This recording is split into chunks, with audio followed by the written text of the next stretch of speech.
Fala galera, beleza? Aqui quem fala é João Eduardo, setores aqui do Esporte Mundo. Eu estou aqui para mais um vídeo, mais um boletim informativo para você ficar informado sobre tudo que acontece de mais importante, né, no futebol e as histórias, né, dos esportes em gerais, né.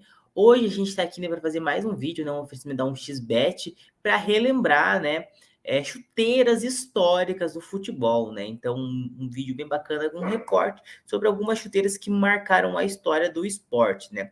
E a gente começa, né, relembrando algumas histórias, essa lá em 1950, quando, né, houve a primeira Copa do Mundo no Brasil, né? A Copa do Mundo ali depois de ficar 12 anos sem Copa, né, por um período de guerra.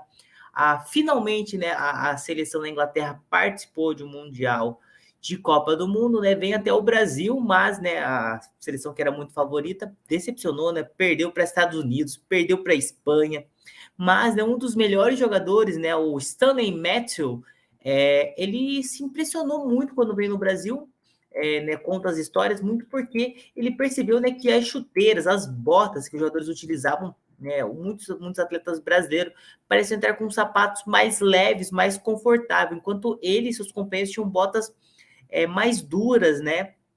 Então, isso poderia atrapalhar ele, né? Então, ele, após essa Copa do Mundo no Brasil, quando ele volta para a Inglaterra, né, para continuar sua carreira, ele resolve levar alguns exemplos, né, e criar uma nova chuteira para ele, né, uma nova bota para jogar, para que algo fosse mais leve, para que ajudasse na mobilidade, né? Para lembrar, a gente está falando de 1950, o futebol evoluiu muito, as chuteiras evoluíram muito, e isso é bacana, né? E ele, né, já tinha 35 anos aí, já não era um jogador tão jovem, mas continuou tendo carreira.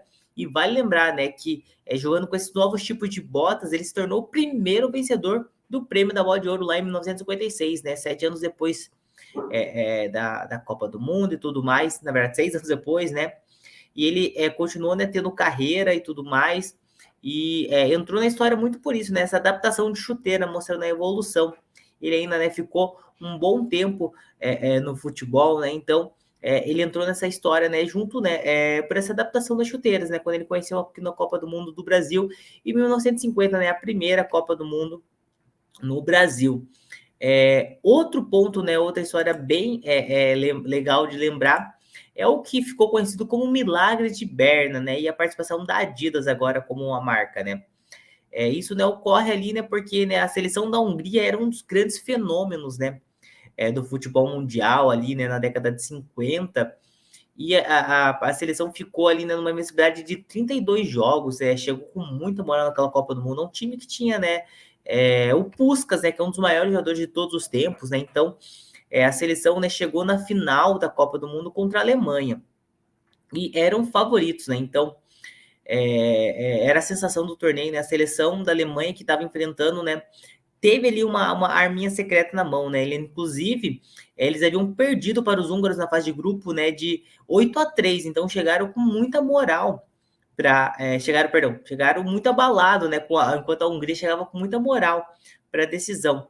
E ali, né? A Hungria chegou a abrir 2-0 contra a equipe da Alemanha, então estava ali conseguindo seu primeiro título mundial em 54, mas, né, conta-se na história e começou a chover muito, e a Alemanha contava com uma nova bota, que foi criada, né, por um dos fundadores da Adidas, que tinha esses sapatos tinham um modelo com umas travas que segurava-se mais. Então conta-se a história que os jogadores da Hungria começaram a escorregar, enquanto os jogadores alemães tinham mais instabilidade por causa dessa chuteira criada por um dos fundadores da Adidas e tudo mais. Além disso, era uma chuteira mais leve, e falam que isso foi fundamental para que a Alemanha conseguisse a virada para cima da Hungria. Nesse foi, né, considerado até hoje considerado uma das maiores finais de Copa do Mundo, né? A seleção da Alemanha foi campeão em cima da Hungria de Puskás e tudo mais. Então, né, novamente, as chuteiras brilhando em mais um Mundial, né? E né, temos outras grandes histórias, né? Como, por exemplo, né, em 82, a adaptação a melhora, né, das chuteiras ali para a Copa do Mundo daquele ano, né? Uma Copa do Mundo que contou com Beckenbauer, Maradona, né? E Adidas, né, sendo protagonista também nesse ponto ali, né? fazendo com que as chuteiras não tenham mais 6, mas também mais sim 12 travas, né? Fazendo com que tenha uma estabilidade melhor para os jogadores.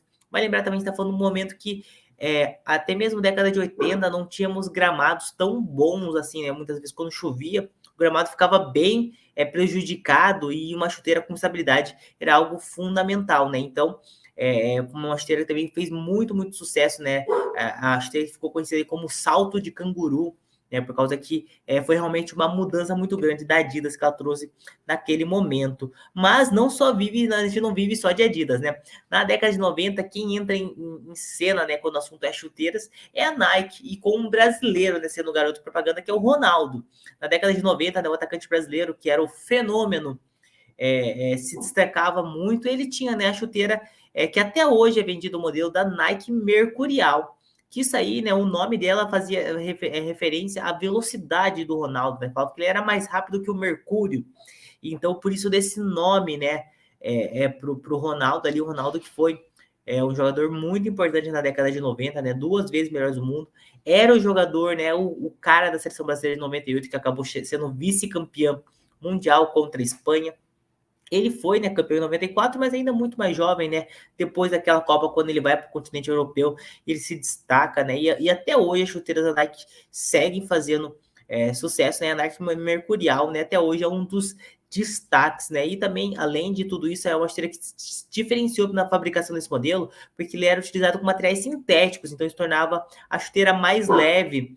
A gente está falando na época que tinha chuteiras muito pesadas, e essa chuteira contam relatos da época que pesava em menos de 400 gramas. Então é uma diferença muito, muito, muito importante. Numa época ainda que o futebol tinha camisetas um pouco mais pesadas, chuteiras mais pesadas, então você chegar no final da partida utilizando material mais leve era muito, muito importante, né? Mas, né, vale a gente falar de outros grandes modelos que marcaram história, né, quando o assunto é chuteira. E essa, né, é uma série, né, da 1xBet, falando um pouquinho de fatos históricos, porque é isso, né, o futebol tem muitas histórias, né, e se você também pode fazer história na 1xBet, né, fazendo seus bilhetes, suas apostas, né, acompanhando o futebol e os demais esportes. Então, o XBET é referência no mercado para você comemorar muito, né, dentro dos seus bilhetes, das suas apostas ali, seja no futebol ou seja em outros esportes. Então é isso, galera. Muito obrigado, grande abraço, até uma próxima.